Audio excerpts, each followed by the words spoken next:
On this episode of the Optimize for Impact podcast, I'm going to be sharing the case study of how my roommates have begun a bit of a fat loss journey for themselves, the three primary drivers that will make them successful in this body composition change, and the first step that we settled on, which will allow them to successfully be able to get results and keep them moving forward.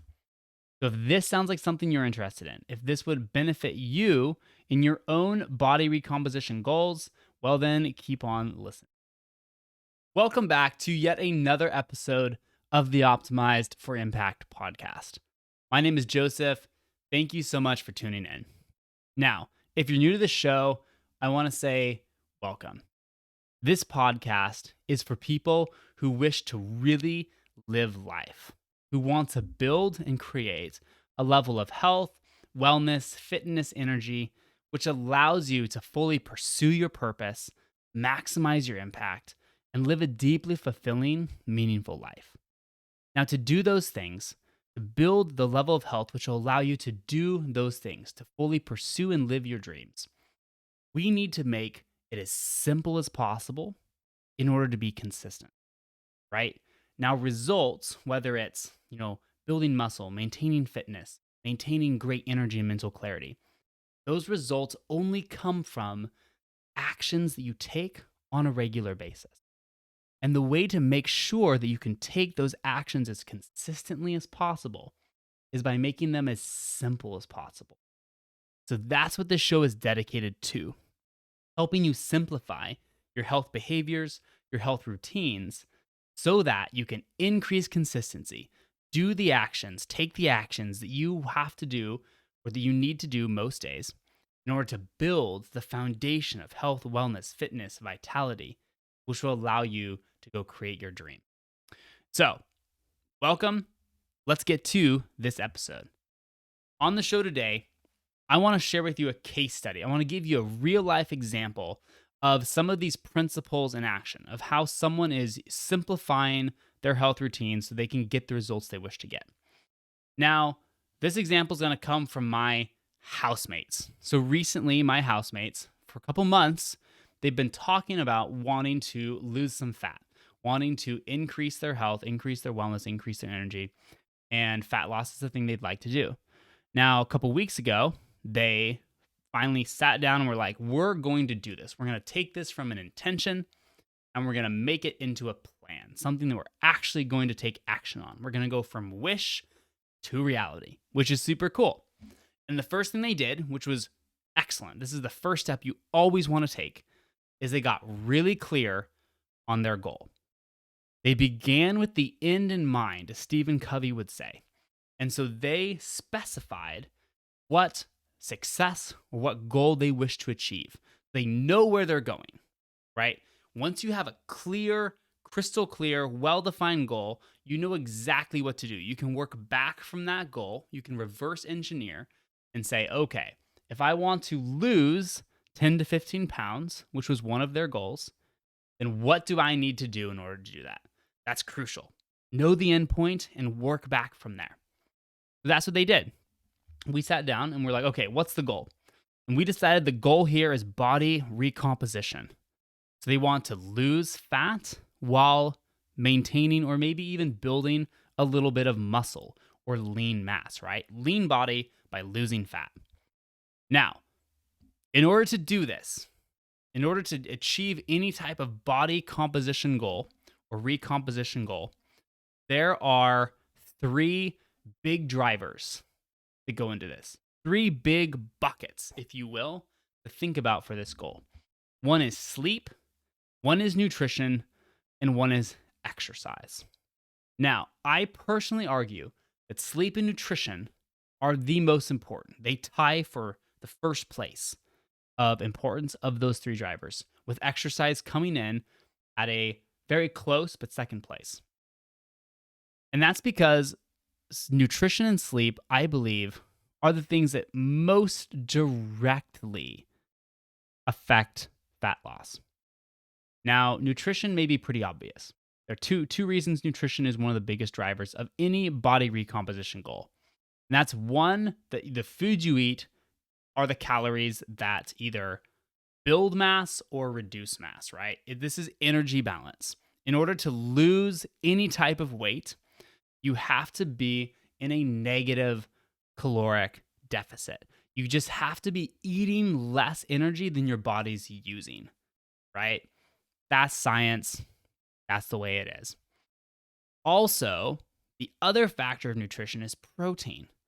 See, while calories in, calories out is the king for whether your weight's going to go up or down, protein is one of the levers that tells you what weight you're going to lose. Protein can help you lose fat specifically rather than have part of your weight loss come from losing things like muscle or lean tissue, things you don't want to lose, right? Most of us want to maintain our muscle mass, maintain our strength and fitness, not lose it when we're trying to lose fat. And so protein is one of those drivers. When you eat enough protein, it tells your body, hold the muscle, don't use the muscles, instead burn the fat. Okay, so nutrition is a key driver because of calorie balance and protein helping you spare muscle and burn fat. Now, sleep is the other big driver. And this is for two primary reasons here. Is that when you are under recovered, when you are not sleeping either enough, which is quantity, or the quality is poor, right? Your sleep quality is not very good. Those leave you feeling tired, right? Exhausted. And when you're in that under recovered state, especially when you are trying to lose fat, this causes two things. One, poor sleep decreases the physical activity you'll get during your day. Straight across the board. When you are more tired, your body will try to conserve energy and you will be less likely to feel like exercising and you'll be less likely to exercise. And remember, exercise is important. So sleep is kind of upstream of exercise. If you're sleeping well, you're more likely to have quality workouts and work out more or move more. The second driver of sleep is it affects your appetite. So in your body, you have two hunger hormones, ghrelin and leptin. Ghrelin is the hunger hormone. As ghrelin increases, your hunger increases. Desire to eat, how much you think about food, increases. And leptin is the opposite, like the yin to the yang. Leptin is leptin increase. Your body tells you, we're good, we're full, we don't need any more food. And so the two are constantly kind of in a teeter-totter balance. And when you sleep poorly, when you don't get enough sleep or your quality of sleep is low, ghrelin increases and leptin decreases. You're much more likely to feel hungry all the time. When you feel hungry, all of us are much more likely to subconsciously eat more food, whether it's snacking, whether it's loading up at more meals. That can make it difficult to stay in that lower calorie, that negative calorie balance that you need to be in order to lose fat. So sleep and nutrition are two huge drivers that work together to help you reach a body composition goal. But then there's exercise. Exercise is the third piece of this. And specifically, one type of exercise is the most important when we are talking about fat loss. And that's resistance exercise. Now, I am not saying that it's better than cardio or anything else, right? But we are saying resistance training, that's like push-ups, squats, anything that you're moving weight or pushing against, using your body to push and load your muscles with a weight-bearing activity. Resistance training does have a unique benefit in the fat loss case because, similar to protein, it is a stimulus that tells your body to maintain and hold on to muscle. And so when you're in that negative calorie balance, when you're eating less food than you're spending, oftentimes your body will want to use some fat for energy, but also use some of your muscle mass for energy. And so by doing resistance exercise, that gives a unique stimulus to the body to say like, okay, hold on to the muscle. Let's not burn muscle. Let's instead burn fat. And that's unique to resistance training. So those are the three big drivers of a body recomposition goal: sleep, nutrition, exercise. And I mention this because when I and my housemates sat down to be able to begin to plan out how they're going to go about achieving the fat loss they want to achieve. These are the three things, the three buckets where I wanted to center most of the conversation. And during that conversation, I was looking for which are those, out of those three, which ones are they most interested in beginning to work on first? And it was nutrition. Now, here I want to pause and say, I'm a big, big, big believer in doing things one step at a time. Because when you make changes just one step at a time, you are so much more likely to successfully be able to take those actions to be consistent each and every day or most days. And so here's what often happens. Here's what a lot of people do, and here's a mistake a lot of people make, unfortunately, when it comes to these body recomposition goals. And that is to make a bunch of changes at once. So a lot of people will try to change their nutrition, they'll try to change their sleep, and they'll try to change their exercise all at once. And that's great when you're motivated, when you have that fresh, like, let's do this, and you're excited about it, and it's great. You can often make a ton of changes. People will start a new diet, they'll start a new exercise program, they'll go to the gym again, they'll try to rechange how they're sleeping. And that all works while you're motivated. But unfortunately, motivation, as we know, is fickle. It comes and it goes. And so what happens many times is as motivation dips after a week or two, 3, and they're no longer as excited, it's very easy to begin to mess up or let slide one of those changes that they committed to making, whether it's exercise, nutrition, sleep. And unfortunately, as you begin to drop the ball on one thing, that discouragement, that feeling of failure can actually compound and make it much more likely that you'll stop doing everything because you feel like a failure. So even if they were crushing going to the gym, they were like doing so good on their workouts, but they're starting to drop the ball a bit on the diet, that discouragement can often cause most people to abandon everything completely because they feel like a failure, and no one likes feeling that. So instead of doing that, by choosing one thing at a time, slowing it down, taking it step by step, you are so much more likely to do one thing. So just pick, am I going to change my diet? Am I going to change my sleep? Or am I going to change my exercise first? Just pick one. So much more likely to do it successfully, build momentum, build wins, begin to get results. And as that becomes a habit, as it becomes something that is simple, you adapt to that change. Then you can go back and pick the next thing you do. Okay? That's my philosophy. And according to research, that works very, very well and promotes actual sustainability of behavior change, which allows you to get results faster, maintain them for longer, and be able to kick ass in life, which is what I think most of us want. So, with my housemates, we, in the conversations, picked nutrition to be the thing that they were the most interested in. And so always, always go with the thing you actually want to change the most. You'll be much more likely to actually do it. So as we looked at their nutrition, I took us kind of a snapshot, a little audit, so to speak, of some of their nutrition habits, some things that they were doing well, and some things that gave them room for improvement. Now, things that they were already crushing so many things. They were doing so many things well. And that was planning out most of their meals every week. That was regular grocery shopping to support those meal plans that they were already doing. And they were already making the majority of their meals at home. Now, those are all very important for many reasons, especially making the majority of your food at home. You will find that if you eat out a lot, and there's no problem necessarily with eating out, there are ways you can do it and still hit your goals, maintain incredible health, maintain a lean body, etc. It's totally doable eating out.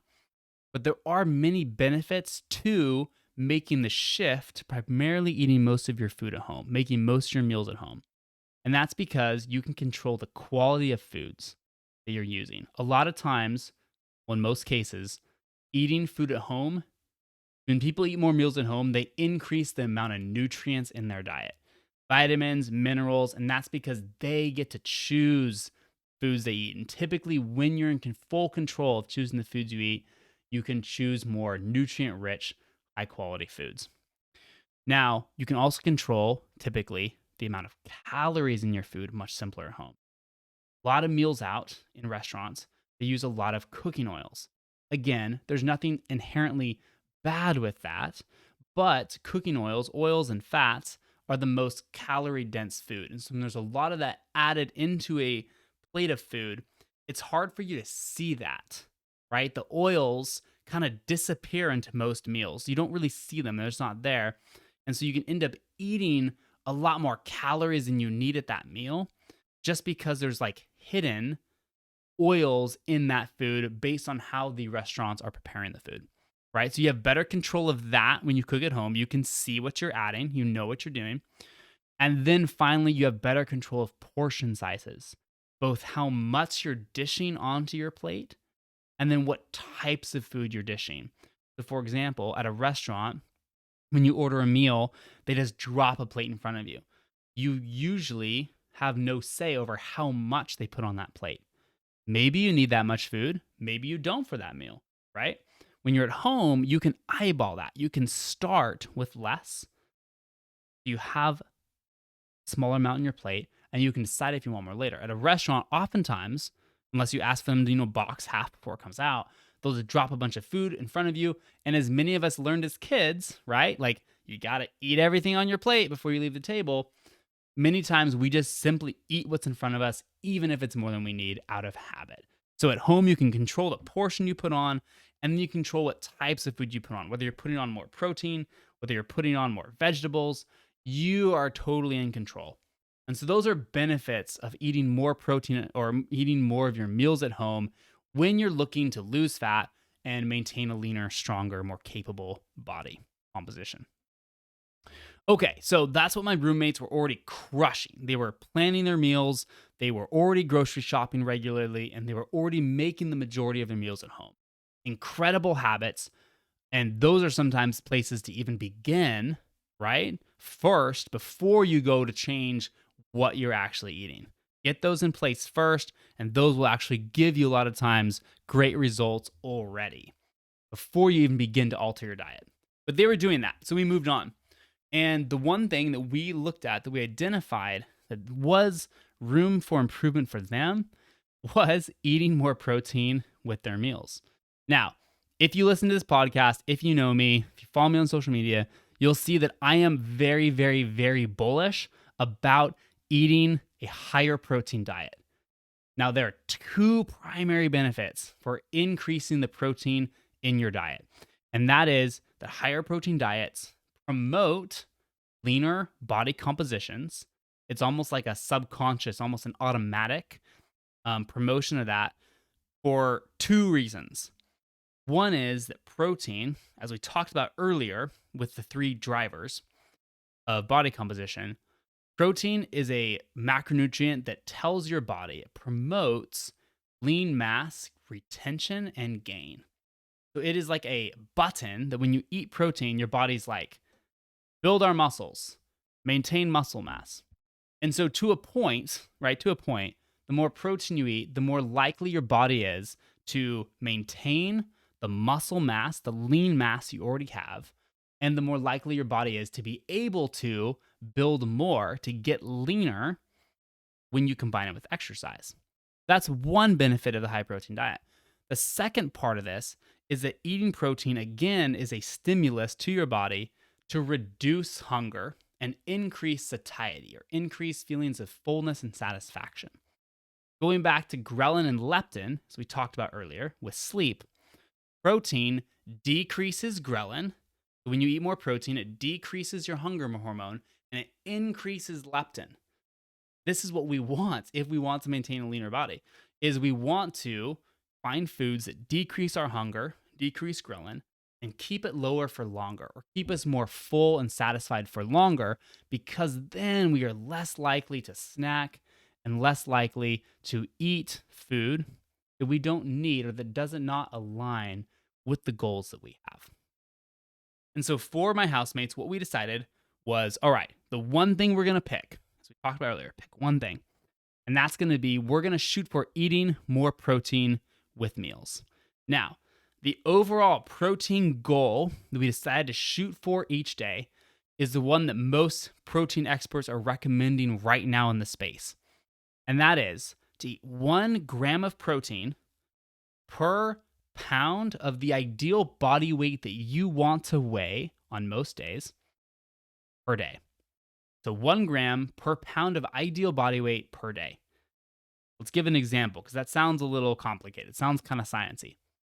For me personally, most days I want to weigh about 185 pounds. That's a body composition. That's a weight that gives me, or that's the weight at a body composition that I enjoy. It's fairly lean, not too lean. So I feel good. I've got great energy, great fitness, all those things. So I want to maintain about 185 pounds a day for my ideal body composition. So since that is 185 pounds is what I want to weigh, I'm going to shoot for 185 grams of protein a day in general, give or take, right? This is nothing to get super neurotic about, but just shoot for about that 1 gram per pound of what you want to weigh per day. So for most people, you can track your food, you can weigh it, you can measure it, etc. That's great. But an even easier way, which I recommended to my housemates, is just to, at meals, look at your plate and have about a quarter to a third of your plate be filled with a high protein, lean protein food. Foods like red meat, steak, pork, seafood, chicken, poultry, eggs, cottage cheese, like a low-fat cottage cheese, a low-fat Greek yogurt. All these options you can put on there and just shoot for having about a third to quarter of your plate be comprised of that high-protein food. If you do that for most people, that'll get you very close to 1 gram per pound of the ideal body weight per day. Now, you may have to tweak it a little bit if you are a much larger person, much smaller person. But then again, the amount of food you eat kind of scales compared to how large you are. Like my brother, who's 6'8", is going to eat more food than me, who is 5'11" and 7/8. Almost got 6 feet, not quite. And so, yeah, shoot for about a quarter to third of your plate to have a lean protein, a high protein food, and that'll probably get you there. You don't have to weigh anything, you don't have to track anything. That's a very loose, easy, quick look at your plate as you're portioning it, be like, okay, let's put on one more piece of protein here. That gets me about a third of my plate being protein. Perfect. That's a great place to start. Now, also a little bonus thing here for them, how we decided to do this to, again, make this simple as we can, was we just decided, okay, the protein sources that you're already eating, let's just stick with those. Let's not change anything. Let's just buy and prepare a little bit more of those foods that you're already making. So for them, they eat a decent amount of chicken breast, a decent amount of steak, and a decent amount of ground beef and low-fat cottage cheese. Those are things they were already eating, high-protein foods. They already knew when they like to eat them, what meals they like to eat them with, how they like to prepare them. They already just knew how to do that. And so instead of like, let's just totally change up your entire diet, all we did was like, can we just increase how much of those foods we eat when you eat them? It's that simple. So if you're eating chicken breast, if you're, mixing it in with like Alfredo and noodles, for example, just try to double. The easy way is just like, all right, just double the chicken that you're already going to eat with that meal. That's it. Just double it. Perfect. You're probably going to hit that quarter to third of your plate as high protein. And that's as simple as it can be. So their goal for the next 1 to 3 weeks really is to try this out. Increase the amount of protein that they're already eating at most of their meals and see how that affects their hunger. If it works, if it's good, great. Once they get used to eating in that dietary style, once it becomes a habit of them to load up more protein onto their plate, kind of balance out how much protein they're getting, maybe reducing some of their carbs, maybe reducing some of their fats because they're eating more protein out of meal. Once that becomes a habit, then we can move on to the next thing. We can either pick another nutrition thing, or we can focus on a sleep habit, or we can focus on an exercise habit, right? One thing at a time, building piece by piece into the lifestyle which is going to allow them to lose the fat, lose the weight they want to lose, and then maintain that moving forward. So, I hope that helps. This episode was a snapshot, it was a case study of the very beginning stages, how we think about, or how in our case, we thought about what's going to be a good first step for my housemates in beginning reaching their goal. We talked about the big drivers of body composition, things you can think about if you have a similar goal. If you're looking to get going at losing some fat, that if you want to lean out your body composition, think about sleep, think about nutrition, and think about exercise. And finally, we talked about the importance of doing one thing at a time, setting yourself up for success, to build momentum, to build wins by doing one change at a time. Playing with it, tweaking it, modifying that change, making it a habit, building it into your lifestyle to where it feels like something you do normally. And once you've made that one change, built it into a habit, built it into a routine, then to go on to make the next change. So, hope you found this valuable. We're all going to be cheering on my housemates, I'm sure, from the sidelines. We'll see. I'll keep you updated on the next steps, how this works, how they evaluate it, what results they get moving forward. So, hope this provided some value for you. Oftentimes for me, I get a lot of benefit from hearing real life examples, seeing how people thought through things, seeing what decisions, what systems, what plans they set, because it just gives me an opportunity to think, oh, would that work for me? Would it not? How might I be able to tweak their experience or tweak their example to better fit my lifestyle? I hope you find this valuable, and I hope that this type of content enables you to be more successful in making sustainable changes, simplifying your health behaviors and routines, that you can build a lean, strong body, clear, energetic mind, incredible vitality, so that you can get out there and fully pursue your purpose, maximize your impact, and live a deeply fulfilling, meaningful life. Thanks for tuning in. I'll see you on the next episode of the Optimize for Impact podcast.